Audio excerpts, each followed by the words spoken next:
Les annettes, yo simbi verbe. Les en poison. Quand yo yo pesa. C'est une makana nina zwango. Et pas suki. Ah d'accord. Soit ngana nina zwa mais maboko na ngai fuma. Mais cette fois-là, Luka et Lukinga. Et comme ils voient même que ok, côté bon, ça va, ton demi expérience, mais il faut au bamba dans la bâche. Ok. Bâche simate matique. Il y a un moment là et pas na ngana soignante na bendi makila na sangote na consulter yo. Le quoi na yebi basi to. Na yebi ke le poison yo ba boye. Ils ont cadré na maladie. Na zana kisi boye pona ya. Bana basi o ba trompe les embouchés. Bana basi oyo ba règle et katana sans que comme la ménopause. C'est possible les ongabé. Oui, c'est possible. D'accord. Bana basi oyo ti a colis à réglater bazali. Bana pena soigner karo. Bana basi oyo bazana ba règle élastique. Ba règle ils ont ça ba 15 jours. Ba règle ya ba caillou. Ba règle douloureuse. Ba règle ya un jour. Nous sous plaisir à régler les lots na tongo ti ba 20 heures de 4. Ok, côté non, c'est bon, mais il faut appartenir à cette moko songo le mabité ici. Il faut comme à lesbienne ici. Kodiasimo vous propose un crédit immobilier. Vous êtes du Congo ou de sa diaspora? Vous désirez devenir propriétaire en RDC et faire construire votre maison en toute quiétude? Obtenez votre crédit, puis commencez son remboursement uniquement dès la livraison de votre maison. À la Cité Kimia, nos maisons seront toutes construites aux normes internationales. Située à seulement 25 minutes de l'aéroport de Njili, 10 minutes de Safari Beach, au cœur de cette cité moderne, vous y trouverez aussi un centre commercial avec plusieurs commerces de proximité. Nos bureaux sont situés au 173 avenue Mutombokachi, dans la commune de La Gombe, référence rond-point Forescom. Venez dès à présent réserver votre lot dans ce nouveau havre de paix à Maluku, ce nouvel Eldorado au Congo. Kodiasimo, la meilleure adresse pour construire la vôtre.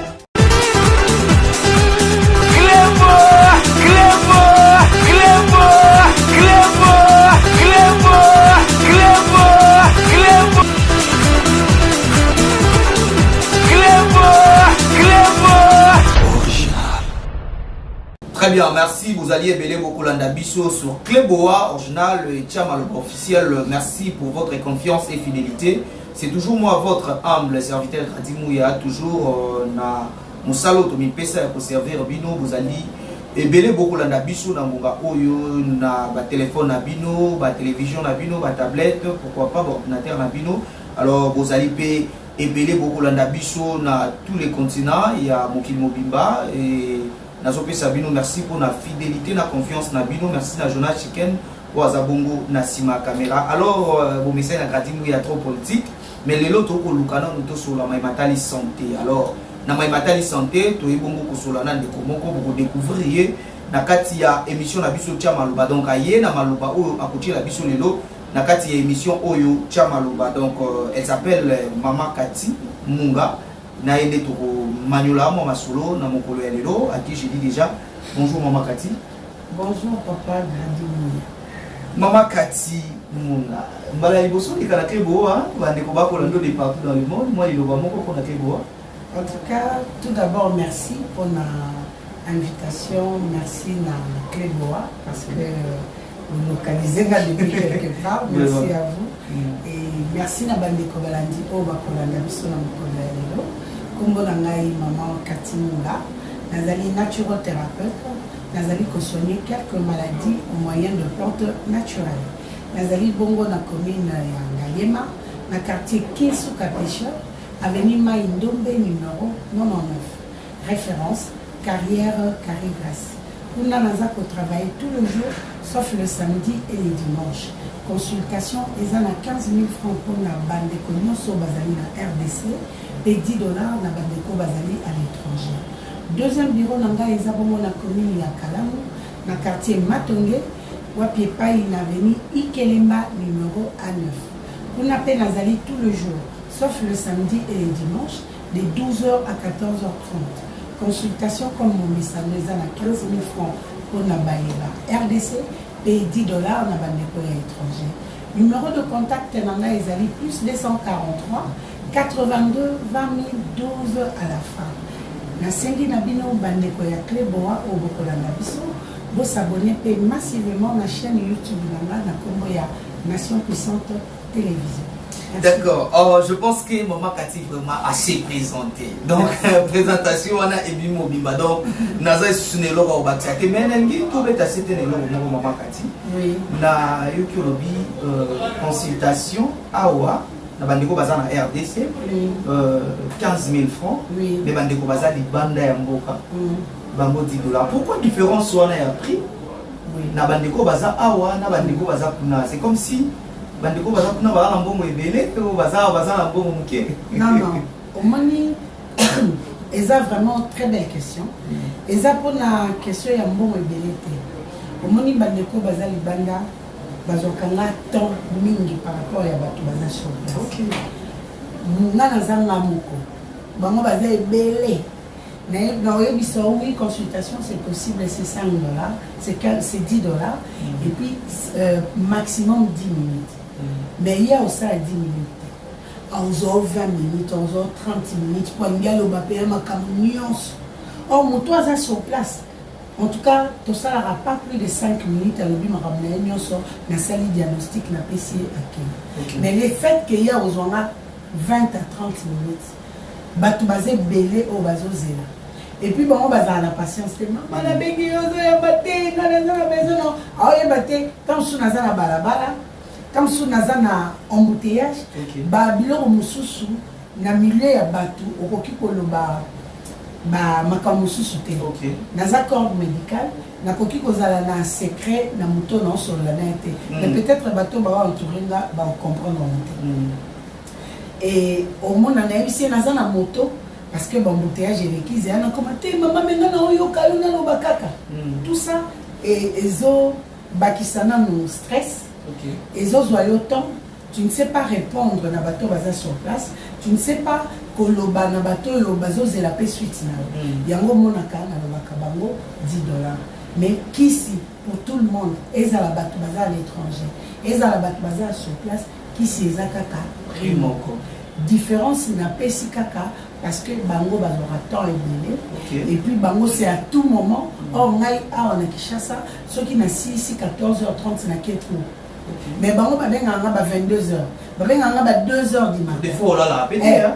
T'es naza obligé kaka mais ça va bango heure limite nanga ezali 21h. Parce que après on a pas faut s'occuper na bana na famille na mobali na ozoka tenter na sur la téléphone sinon je ne vis plus vie na comme ça.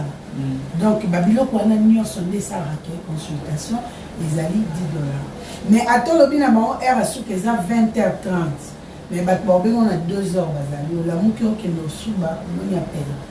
Comment tu gères ça quand babelio ba héros il qui déjà héros yo tu la gibango ou ça vous rappelle lango ça vous dit c'est trop dire mais au tika ko bino no yambate no yambate to kemeka na tongo mususu mona na lobi kaka parlons des mains s'il vous plaît. Parce que la monia insisté mais mutu héros on déjà la fatigue naza déjà la pongi. Je risque de te dire n'importe quoi. C'est mieux qu'on se parle demain. On a comme parlons demain, s'il vous plaît. Maintenant, message. Donc je pense que Bandeko sur la d'habitude na Cléboa tant sur pour qu'il y a na kawana ou comme Maman Katina ba air moko iza libanda ya air ya musala na ye ceux qui a répondre au comment on a sabotage donc ils a que non vie est tambola na ba principe na ba discipline donc tant va pour journée mobimba pour na ko sunga biso na butu pe il faut paiement il faut s'occuper na bana il faut s'occuper na mobali donc je pense que toi c'est comprendre vraiment la carte émission yo chama lo baboko la ndenge Maman Katia ko chama lo mais Maman Kati Motuni Zali comment est-ce que tu t'es retrouvé na carte ya makambo parce que donc oye baté est-ce que za l'école moko bokenda ko yekola na sala na ndeko moko alobi ngai koko na ngai azalaka na mboka tant na ke kuna de a initier ngai siko yo yeba mondenge ni école ni yo kenda kotanga po le loko mobongisa biso bantu. Au fait na ekotanga menatanga après. Na Nazara déjà au ça. Au fait kaka ba circonstance ya vie les alaka to perda ba parents na biso trop jeune to zaki vraiment ba amiki.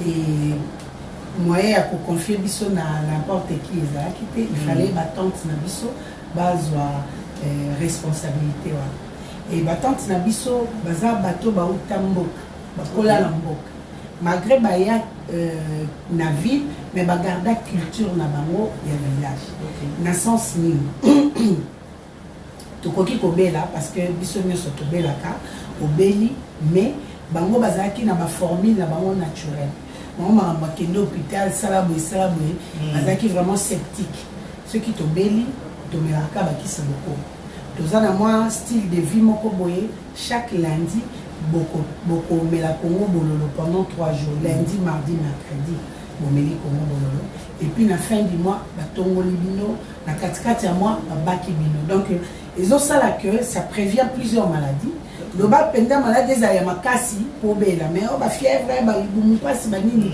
bango déjà biloko bando betongo badada nga siko etant moi na moke nazalaki na bango lokola j'étais trop collé à eux na évité ceux qui par manque d'affection ou quoi nazalaki mingi na bango le fait que bazosala nga pe na otala et à mon copain bakoma ekotikela nga déjà na ba âge ba 8 ans 9 ans na biso zwa oyo sangisa azongisa boye lekisa boye tango aussi sakokangango ozwi lokola bango baza monika comme tout mungala qui se respecte moi pour moi ni 16h 17h bakena bango ba vie na bango batikeli nga siko bakisi wana donc yo tsalo gérer batikeli nga bakisi wana akomi kombo oyo pesa papa Albert oyo pesa mama Jolie oyo pesa mama Bijou yebise amela tongo po oyo atongo o abaka mene bandeli batu na bango bazaki ko ndima te suka ye tata mo se azate na te tata mo se azate mais atiki kisnao alobi omela tongo po ko yo mo muketa ka mo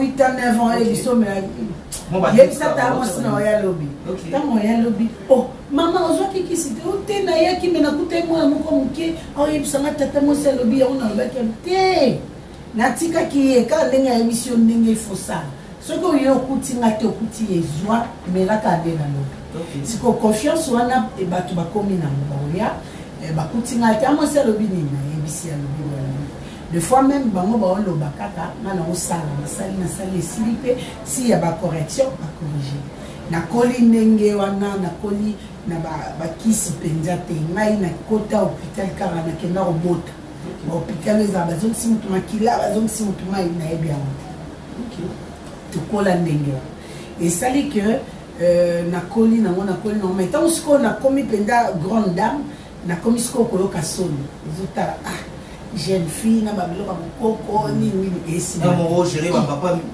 bimba ba voilà parce que yo mo ko mo gêner na komi ko se gêner na tani na ngape université na silisi na bandira ngape musala mais na komi ko sala kaka ona batu oyo ba yebi ke salaka et puis na entourage na mais nzambe kana mabongisi na ye 2015 musala baby na azala so musala sili 1 mois après na zumususu o musala kati 1 mois 2 mois tout kana comme 3 mois te na zumususu mais cette fois là luka et lukinga et comme il voit même que OK koto bon ça va ton demi expérience mais il faut au bamba na la bâche bâche simate antique OK côté musu non c'est bon mais il faut appartenir na secte moko songolo na bité isimate mususu pe il faut comme lesbienne isimate ça va réalité makambo ele kalelo hein oui ça va réalité penda ba biloko peut-être na yeba raté avant on a banda comme on attend sous bango ba exagérer tant sous ba opposa mais moi-même j'ai vécu ça na monique et aussi matin si qu'on vu ma charge na bi bon na sala na loko na yebi soki na zui musala na kei ko sala mais en attendant na sala il y a depuis na kota na attendant en année 2015 na 2015 OK na kota en attendant tilelo si kota on a koti en attendant na consacrer ce kota na moni pe ya passion et beauté si ko autant tozali ko sana ba tante ezaki ba budaya ba 1 litre ba 5 litres ba ni na bité pour et concorder nanga pour na ça bien faut na moderniser OK na jusqu'au informatique na tanga na classe na sali ba analyse na sali ba conception ba étiquette na nga mona conserva kango na sali ba conception na sali ba formule na komisiko ko kende formation na fondation El Shaddai Je salue Papa Nzolantima, je salue Papa Jean Mangali. Bango baza parmi les formateurs au Batangi Sarabiso, comment prendre soin des plantes, comment vivre des plantes, comment se soigner des plantes. Natangi ba symptômes, natangi pe ba vertu. Yango moninga e pa na na soignate na bendi makila na salle de thé, na consulter yo, le quoi na yebi ba symptômes. Na yebi ke le poison yo ba boye, ils ont cadré la maladie. Nazana kisi boye pour na yango. Mais ma maladie n'est sautée, ma maladie me sous n'a évité. Et puis quand je ne sais pas, je te dis carrément que n'a bien monté dans la salle à si vous avez évité au soukara, nous avons aussi au ticket. Nous sommes ici. Ok. Vous y avez quelque part parce que nous avons aboyé na misalo bosalaka. Est-ce que vous mindi manakape pour bakino? Yé ali kinga, yé azana ayebi ba plante mingi kingai. Tamsungai na suki mais na boy kotinda epa mutu songolo pakala parce que il y a boza na ma plante o nga na zangi est-ce que les kananga pe bon en tout cas na yebité pour les autres mais ngai vraiment na ndima ba ene OK ndima ba ene pour avant na banda na ndo yo ka ba na ba radio na ndo ka ba na ba TV olingi mwana alela olingi sanye pasuka na si mutu nyo so yabi bagage donc il y a pas de raison na boya bang ba exista Bazala, donc respect aux aînés, parce que peut-être grâce à Bango Pende na joie courage na s'officialiser. Parce que le lorsque maladie mon koyo le bani so qui otinda pas ndeko na otinda ni tikana. Na tinda ka mingi pa ya docteur François. OK. Oyazali président ya CNTP. Baza na conseil, bato pe baza makasi na maladie moko songolo X dans tout naïe. Parce que c'est lui qui chapeaute, c'est lui qui gère. Moi, je suis musala au bateau kuta bazebe. Bateau pe bazala kota la maboko na nzela ba koma ba naturopathe, ba phytopathe, bazali. Alors le collège je ne maîtrise pas le secteur. Je préfère me confier à lui et lui il me recommande ndenga na tindi mutukuna. D'accord. Alors vous comprendre que tu obeta masolo na mama Kati. Mama Kati vraiment a ko chamaloba. Na kati émission yo chamaloba avec Gradi Mouya donc tous allons en attendre ça salam. Alors maman Kati ba maladie nini yo beaucoup traité awa na kati ya maison na yo. OK c'est ce qu'on voit maison té hein. Maison na comme na ngo PK chez Kati. OK. Na kati ya maison PK PK chez Kati ba maladie nini yo beaucoup traité awa na Kati. Na maison chez Kati toza en mesure ya ko soigner bandeko baza na problème ya prostate. OK. Bandeko bazo souffrir na ba infection urinaire. Bandeko mibali o baza na problème ya sperme oyo ekoki obotisa mwana te. OK. Sperme oyo ezanga mutu ezanga mukila nde to benga ona lingala mataka. Ezana ba mataka mususu azana mutu te. OK. Moyen pe sa zemezaki. Donc ata sali nyonso mosa ozwazemi. Donc ba makamusu to kuta na yango pardonner na kati yo o komona ke no couple moko ba ko bota te mais ba ko saka faute na moi si le fois ça rappelle mobali ya ko la plupart du temps et moi j'ai compris ça ce qui moi si mon croyait maman na ozwazemi te même si joie comme ayi na collaborer kana ba hôpital moderne na salle li bon kende na hôpital sala examen tel mobali na yo pe asala ba examen tel et boye la ba résultat sur base ya ba résultat ndenga na pesi traitement parce que makambo ya kobota eza tellement vaste yo so soigner mobali ce mobali eza un problème eza ya mwasi qui sinon eza sans effet. Or pour na cause na ba précision il faut bango mibale basala ba examen ba yeli yo ba résultat et sur base des résultats ndenga na pesi traitement. D'accord, donc comment tu n'as les va s'y permettre à part Wana, nazo soigner la maladie, le la tension, le la diabète, hernie discale, rhumatisme, hernie discale, goutte. Mais hernie discale, ils ont opération, moi pas si midi. Oui, oui, non, ça la plante parce que la plupart des bateaux se faire opérer na hernie discale, les lobes bazana bakane, situation d'avant après et simité, nous sous bazana ba chaise roulante, nous sous couteau à tellement les sauter. Comment pour tellement tomboli pour quitter Donc, il va te belé, il faut éviter, comme à un moment d'opération, ils ont un traitement, il kiné, exercice, il faut ça là, pour associer traitement et efficace. Ah, d'accord. Et à part hernie discale, à part Yango, et pas y a la bassi, nous soigné, banabasi au trompe les abouchés, banabasi au règle et katana, sans que comme à la ménopause. C'est possible les ongles. Oui, c'est possible. D'accord. Banabasi au tia colis à réglater, banali, banapena soigner cargo. Banabasi au bazana ba règle élastique. La règle, ils ont ça 15 jours. La règle est à caillou. La règle est douloureuse. La règle est à un jour. Nous sommes supposés à régler les lots de tongo, tiba 20 règles 4. Ok. Bango pe na zo soigner. Bandeko basi o bazana problème il y a ba hormone na ba ovaire. Basi o basala ka ba fausse couche pamba pamba.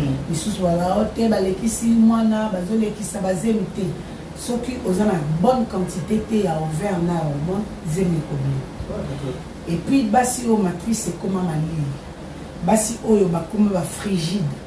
Donc sentiment aux oyo kate plaisir exact et exact traitement exact. En dehors de ça, bandeko o bazana ba problème ya banduta. Bandeko o bazana ba problème ya ba tampon ou chat produit belé bebisayo traitement na mo ezali. Bandeko o bazana ba problème ya mabandi suki ezobota bien te suki ezokatana suki ezana épaisseur te tozana traitement nango. Bandeko o bazana problème ya mauvaise haleine azali monokosolo et puis ce qu'on brosser maquiller zo bimayo na mino mususu ba pote bimaka opamba pa ma monoko sans que brosser tout à ni quoi que ce soit et ozana problème wana traitement na mope ezali. Bandeko oyo tobenga na ngala mabiata makolo nasia makolo so batofana mboka ndezo ebi mwa makambo wana mabiata et na ba maboko eza makasi ndoko bato ba koluka nkai tozali na huile de coco oyo ezo aider pour na yango na bato baza na ba problème de peau bato yo bazalaka fragile moni neti elanga moni pasoli makolo ezokisi na ça le quoi ba géographie voilà ba mafuta oyo elingi nzoto na ote esalaka ba allergie toza pe na beurre de karité tozali pe kosoigner bandeko oyo baza na problème ya poison empoisonnaki yo oliaki omelaki orespiraki neti likambo ya poison wana est ce que eza pe na médicament mosusu ekozalaki non médicament moko comment dirais-je préventive donc au moto akoki komelaki poison soki eye avant déjà ye amelaki yango rejeté poison bon wana vraiment cadre nde na logique na nga te na principe na nga te. Ah d'accord. Kaka nga naza na traitement mais naza na prévention te. Oui. Mais na ba recherche nasengaki noko na nga ya ba pigme batwa bango nde bapesaka nga bakisi bapesaka nga baformule et tout. Mais cette fois là eza anti ezali anti yango sikoyo puissance wanande je pense que eza puissance diabolique pour nanga namoni que ça ne cadre pas na religion nanga eza neti yo simbi verbe eza na poison tango yo pesaka so ngaka na mina zwango epasuki soit nga na mina zwa mais maboko na ngai ifungama la puissance et puis il faut bakata nga nzoloko parce que nga na comme mesure eza pratique na nga te yango moni moyen na zongo exact. D'accord, donc beaucoup comprendre que les malades dans Mama Kati parce que ba maladie nyonso atangi tokozonga wa to banda ko tuna emi tuna ko eba traitement ya maladie moko na moko et les karandenge ni donc lelo ezalaki prise de contact ya liboso to yeba Mama Kati azali nani asalaka nini alors Mama Kati motuna ya suka to kotuna et puis tombosani bandeko oyo ya basi pe mibali o basufraka na hémorroïde. OK. Bandeko baza na problème de faiblesse sexuelle, éjaculation précoce, hémorroïdes internes tout comme externes. Traitement la maison. Ah d'accord. Tokozongela yango. Alors monganga nyonso Mama Kati je pense que vous êtes d'accord ngai. Tango ko liboso ya maladi moko pour ça il y a le monsieur d'arraquer maladie on a bika. Exact. Alors ici et comme là yo que ba yelio maladie moko otali po ebi que non maladie on a kubiki sa yango na ko traiter yango o mi pesi corps âme pour la ko soigner moto wana bika mais makasi nyoso bimisi ba kisi nyoso pesi moto wana pe biki na pita msuba kufi et comme là déjà. Oui, et comment déjà la maladie lokola hépatite. OK. Et ça na bato mususu on a soigné kaka na même traitement. Et si abiki. Même mususu pe abiki te. Est-ce que le koye ba ni ça là que ba susu ba kubika na ba kisi wana mais ba susu ba biki. Oui, et ça problème il y a anticorps. Problème il y a ba organisme. Organisme ya mususu ezaki réceptible na kisi wana. Mususu est rejeté kisi wana. Yango sali que abika te. Ah d'accord. Alors tu comme vraiment la souka maman kati pour que tous auront temps et belé tous apena bato belé fo yamba bandeko bazali banda mboka. Numéro nous avons ba kobenga yo pour na bituna mususu ya mobiso tozongela yo. Je pense que bandeko ate boa déjà ba kobenga yo. Mais tolingi to yeba lelo bandeko ba li banda ya mboka. So ba lingi bazo ba produit na yo. Et les kakandenge ni pour ba produit comme la bango. Oui, et les caca tout d'abord, on a consultation à téléphone, comme j'ai dit au départ. Et sur base de la consultation, on a produit nous faut la PCR. Dans ça, la consultation pour la nuit, pour permettre à maladie à mouton et comme à niveau. Parce que na koki opesa au traitement moko tant sous pour na yo c'est na mon côté. Yo c'est na mi balé. Alors résultat qu'on a vraiment na niveauté parce que maladie est humaine. Ce qui te sali étape wana na tindi ba coordonner nanga la personne a tindi mbongo mususu ezalaka ayebisio na tinda ndeko nanga azoya kosomba atindela na l'agence mususu ayebiso te na ngi famille ezala au courant te yo moko kaka tekelanga bakisi yo moko tikelanga na agence wana na agence moko collaborer na bango déjà pour oui na tin ba agence ezala ngo belé Lambert de Paris KPS DHL Zola l'agence c'est vrai. Et ça, l'appréciation, il y a passion. Oui, il y a un biloko nanga et un Lambert. Il y a un biloko nanga botina on a DHL. Pour nous en attend et aucun zoité. Donc et puis chaque agence a un prix na.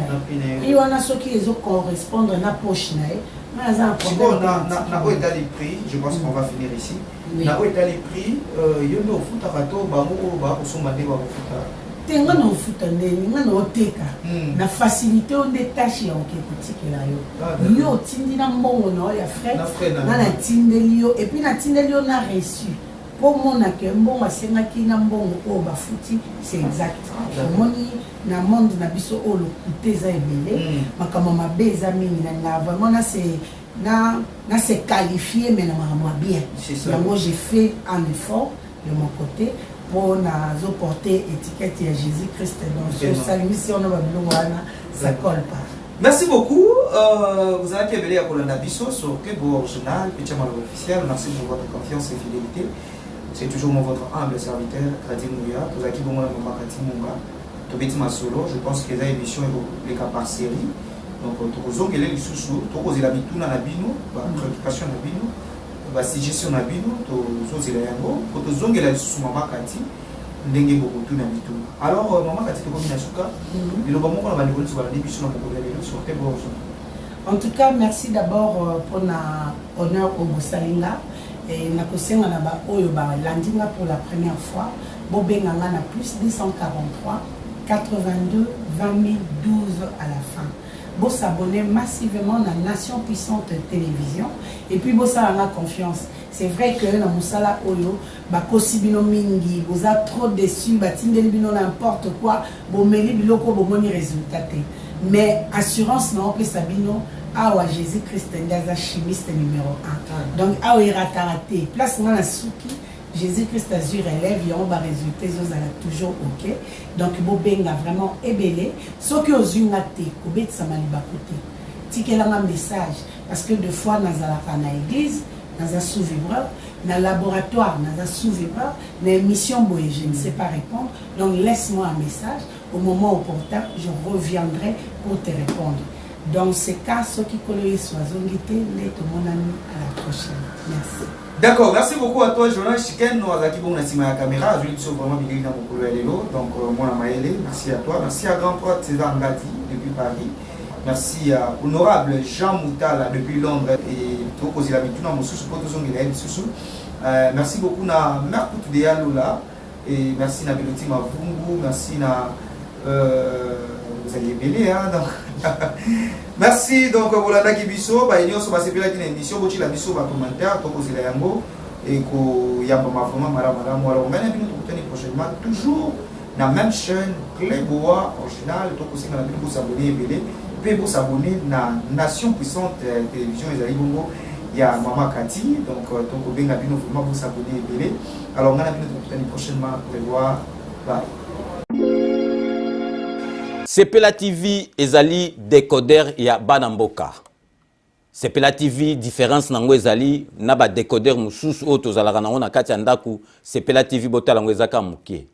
Eza mukie olingi ko voyager ozu yango o voyager nango parce que ba décodeur obiso tozalaka nango evandika na ndako mais Sepela TV déjà za mukie botala ozu o kolti yango na poche et na kosi na poche à veste o voyager o memi yango partout dans le monde ici kazo kende donc ozaka na besoin ya câble HDMI courant na internet est comme partout courant zalaka partout donc ils en a plus de 500 chaînes yo surtout ya kitoko bilengi ba choix ya congolais kaka mutaoye bango donc congolais kaka mutaye bango congolais kaka mutaoye ba elengi nini yo kaka donc congolais kaka mutaye bango donc Sepela TV za ya Banamboka bozwa abonnement nango okozwa ngo ya ne mobimba okozwa ngo pe par mois au bengi bango na ba numéro na bango bozali komona donc Sepela TV ezali décodeur ya yo ya ngai donc ezali ya étranger te ezali ya Banamboka avec Sepela TV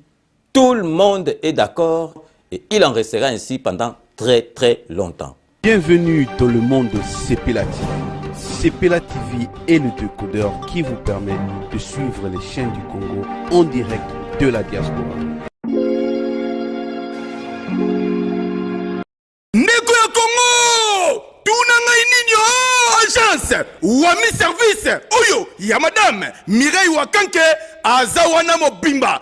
Pona bino ba diaspora bolingi kotinda mituka toba kolia ndenge na ndenge ko hésiter na yote adresse ezase moko 5 boulevard Ornano numéro 75 018 na Paris 16e awa na République démocratique du Congo na ville province Kinshasa boko zoyango na avenue Maringa numéro 83 référence étoile bleue na commune ya Kasavubu soit bo contacter la ba numéro oyo Maman Mireille Wakanke tata pambola yo na yaka pamba te soko moni na ye kombo na yo na témoignage na yo eke musika pe betinga na motema na mona ba agence na sena moi oyo lukute za makasi na ba agence na escroquerie okomona mosali ya nzambe asali pe publicité batu bazotala me agence na bango vérité ezate na moni mituka na moni bilamba na moni bakoli nyonso batu batindaki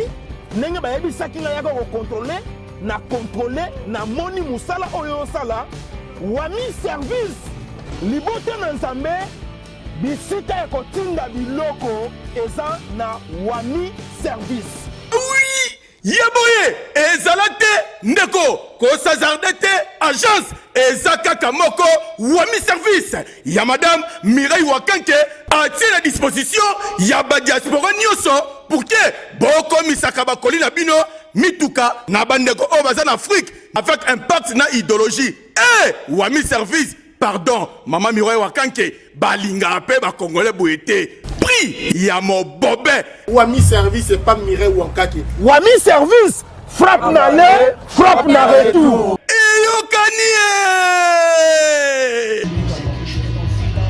Salon number 1, c'est Elbito coiffure. Il coiffe avec sourire, il coiffe avec noblesse. C'est Elbito coiffure.